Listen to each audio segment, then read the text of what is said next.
भीख, सरपंच, सराड़ी, जिला सलूम्बर सभी देशवासियों को स्वतंत्रता दिवस एवं रक्षाबंधन की हार्दिक बधाई एवं शुभकामनाएं। सभी इन पर्व पर वृक्षारोपण कर उनकी सुरक्षा की शपथ ले। जय हिंद, जय भारत, वंदे मातरम। मैं राजस्थान धड़कन न्यूज से दिनेश उदिच। फिलहाल में अभी 25 तारीख को जो अधवास में नृशंस हत्या हुई, उससे हम चाहते हैं कि हमारा साथ आज है विक्रम जी। जिस प्रकार से इन्होंने अपराधी को पकड़ने में और कैसे इन्होंने अपने बलबूते पे, और लेकिन दुर्भाग्य देखो कि पुलिस विभाग ने इनको आज सस्पेंड कर दिया।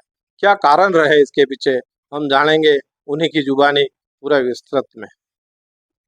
जी नमस्कार भाई साहब, मुझे दिनांक 25 तारीख को सूचना मिली। थंदा साहब ने फ़ोन किया, हमारे सलूम्बर थाना अधिकारी महोदय ने बताया कि उन्होंने कि अधवास में कोई घटना हुई है क्या है। कि सर मुझे जानकारी नहीं है, तो पता करें। जिस पर मैंने स्थानीय लोग जो मेरे से संपर्क में थे उनको कॉल किया। उन्होंने भी बताया कि हमें पता नहीं, हम पता करके बताते हैं। 5-10 मिनट बाद दरमियान मेरे पास फ़ोन आता है कि तलवारबाजी हुई है और 2 व्यक्ति इंजर्ड है। जिस पर मेरे द्वारा तुरंत फलोदड़ा चौकी इंचार्ज राजेंद्र जी को फ़ोन किया जाता है। उनको कॉल किसी कारणवश लग नहीं पाता है। फिर वहाँ के बीट कांस्टेबल है रक्षपाल जी, उनको कॉल किया जाता है कि भाई इस प्रकार से ऐसी कोई घटना सुनने में आ रही है, आप कहाँ पर हैं? तो वो मुझे बताते हैं कि हम रास्ते में ही चल रहे हैं, वहाँ पहुँच रहे हैं। इस पर मैं भी घटना इस प्रकार से तलवारबाजी के संबंध में थे, तो रक्षपाल जी को कहता हूँ कि अगर ज़रूरत हो तो मैं भी आऊँ, तो ओके एक बार आप पहुँचो, आप भी पहुँच जाओ, नज़दीक हो आप पहुँचो। मैं वहाँ पर पहुँचता हूँ। मेरे से पहले बॉडी और इंजर्ड दोनों वहाँ से ले गए थे। चौकी पर लोदड़ा वाले आते हैं और वो लेके चले जाते हैं। रोड पर बैठ के उसकी पत्नी विलाप कर रही थी और 4-5 गांव की ही लेडीज बैठे हुए थे, जिनसे मैं बात करता हूँ, उनको पूछता हूँ कैसे क्या घटनाक्रम हुआ और कौन इस प्रकार से घटना कारित करने वाला है। तो उसकी पत्नी, जो मृतक था, उसकी पत्नी विलाप करते हुए मुझे बताती है कि इस प्रकार से फतेह सिंह नाम का लड़का था, उसके पिताजी का नाम देवी सिंह है, जो तलवार लेके आया और मेरे पति और ससुर को मारा है और मेरे ससुर भी बुरी तरीके से घायल है। जिस पर मैं उसी समय पहले पानी मंगवाता हूँ, पानी पिलाने के लिए उसको कहता हूँ, मगर वो पानी पीते नहीं है। फिर लेडीज से पानी पिलवाता हूँ, मगर फिर भी वो पानी पीते नहीं। इसके बाद मैंने उसी समय उसका अपराधी का घर किधर है और किस तरफ गया, वहाँ स्थानीय लोगों से पूछा, जानकारी ली। तो स्थानीय लोगों ने कहा कि उसका घर इस तरफ आगे है और वो इधर ही गया है। फिर वहाँ स्थानीय लोगों से उसके मोबाइल नंबर प्राप्त किए गए मेरे। उसके मोबाइल नंबर मुझे मिले तो मैंने तुरंत साइबर से, हेमेंद्र सिंह है हमारे, उनसे संपर्क किया और इस प्रकार से ऐसी घटना होना बताया, पूरी जानकारी। और उक्त घटना उच्च अधिकारी को भी बताई, एसपी साहब से भी बात की मृतक को, और इसको लेके एमबीजीएस अस्पताल उदयपुर रवाना हुआ, ये भी बताई। सब हर प्रकार की जो मेरे से उच्च अधिकारी को बतानी चाहिए थी बातें, वो सब मैंने बताई। इस प्रकार से घटना कार्य तो करने वाले का नाम भी बताया। इसके बाद लोकेशन जो मंगाई थी वो ई क्लास लोकेशन आती है। ई क्लास लोकेशन क्या, टावर की लोकेशन होती है। फिर भी मैं लोकेशन प्राप्त कर, उसी दरमियान जावरमा स्थान अधिकारी महोदय पवन सिंह जी भी वहाँ पधार जाते हैं। मैं जाते के हम सब मिलकर उसके घर की तरफ तलाश करते हैं। घर पर वो नहीं होता है, आसपास खेतों में, और उसके जिस रूट से वो गया था उस रूट पे काफ़ी रात भर हम सुबह 5 बजे तक पूरी टीम तलाश करती है। हमारे द्वारा तलाश शुरू की जाती है। इसी दरमियान रात्रि के समय में श्रीमान जिला पुलिस अधीक्षक महोदय वहाँ पधारते हैं, घटनाक्रम की वो जानकारी लिखते हैं, आवश्यक दिशा निर्देश भी दिए। उनको गिरफ्तारी करने के लिए अलग अलग टीमें हमारे उनके द्वारा गठित की गई। हमारी सभी टीम ने रात भर हमने प्रयास किए। सुबह करीब आधा घंटा के लिए हमने रेस्ट किया होगा, नहीं होगा, क्योंकि सुबह 7 बजे से हम वापस उसी प्रयास में लग गए। दिन भर हमारे द्वारा आसपास के कुछ जो गांव है, जो गांव से अपराधी के भागने के जो रूट थे, उन रूटों पे नाकाबंदी की गई। किसी प्रकार से कोई हमको जानकारी नहीं मिली। यहाँ तक कि हो सकता है वो जैसलमेर सेंचुरी में हो। इसको देखते हुए हमारे द्वारा इस प्रकार से और उच्च अधिकारियों द्वारा ड्रोन मंगवाए गए। ड्रोन मंगवा के भी तलाश की, मगर कोई जानकारी नहीं मिली। शाम करीब 4:50 के आसपास मैं, पवन सिंह जी थंदा साहब, मेरे थानाधिकारी महोदय मनीष जी, इसके बाद 1-2 मीडिया बंधु और स्थानीय गांव के लोग खड़े थे। हम आपस में इसको किस प्रकार से कहाँ जा सकता है इस संबंध में चर्चा कर रहे थे। उसी दरमियान मुझे सूचना मिलती है कि वो व्यक्ति जंगल में ही है। जिस पर मैं साहब को, हमारे साहब को, सभी जो उपस्थित है उनको बताता हूँ कि इसकी कोई हलचल जंगल में नजर आई। फिर हम वहाँ से सभी दौड़ गए और कोई मोटरसाइकिल पे बैठ के जाता है, कोई जीप है। उस टाइम जो भी साधन जिसके पास जो अवेलेबल था, तुरंत वहाँ से रवाना होता है।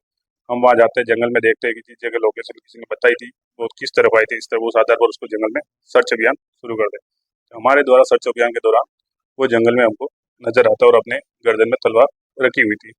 तलवार रखी थी तो हमारे द्वारा उस समय जो भी हथकंडे अपनाने चाहिए थे, हमको जो उचित लगा उसको रोकने के लिए उसको जीवित पकड़ना था। हमको जीवित पकड़ने के लिए हमसे जो भी हो सकता था उसको बेटा के अगेंस्ट जिस तरीके से हमको जो उसको जिंदा पकड़ के उसको कानून जो सजा दे उस अनुसार हमें पकड़ना चाह रहे थे। हमारा उद्देश्य केवल उसको जिंदा पकड़ना था, मगर फिर भी वो नहीं मान रहा था, तलवार घुमा ही रहा था। इसलिए हमने काफी सारे प्रयास किए, मेरे द्वारा किए गए, मेरे साथ में मेरे चौकी का जवान था उसके द्वारा किए गए, थानाधिकारी महोदय के द्वारा किए गए और स्थानीय जो लोग थे उनके द्वारा भी बार बार किया जा रहा था कि ऐसा मत कर, ऐसा मत कर। फिर भी उसने तलवार अपनी गर्दन पे चढ़ाई, खून आ रहा था।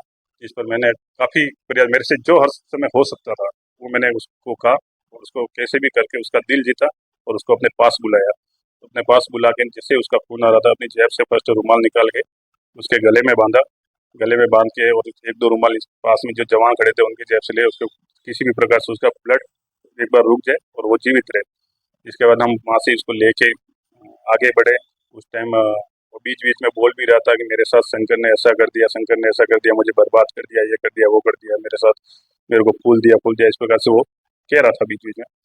उसको नीचे ले गए, धीरे धीरे उतार गए, नीचे ले गए, वहाँ उसके ब्लड रुक नहीं रहा था।